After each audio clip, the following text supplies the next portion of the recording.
من 4 تا گل آوردم، 3 تاشو فروختم، خیلی خوبم فروختم، ولی یکیش مونده رو دستم، هر کاری میکنم فروخته نمیشه. چیکار کنم؟ اصلا نتونستی بفروشی؟ بعد مونده رو دستم. ببین یه تکنیک بازاریابی خوب بهت بگم. اون گلی که الان رو دستت مونده، عکسش رو بده دست دوستات و خانوادت. بره تو اون منطقه‌ای که گل فروشی هایی که خوب میخرن اون عکس رو نشون بده.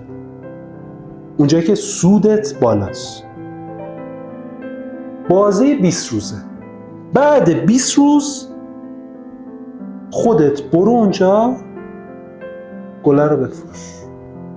اونا که رفتن، فقط رفتاری که باید اونا انجام بدن رو بهت بگم. اونا که رفتن میگن این گله رو داری؟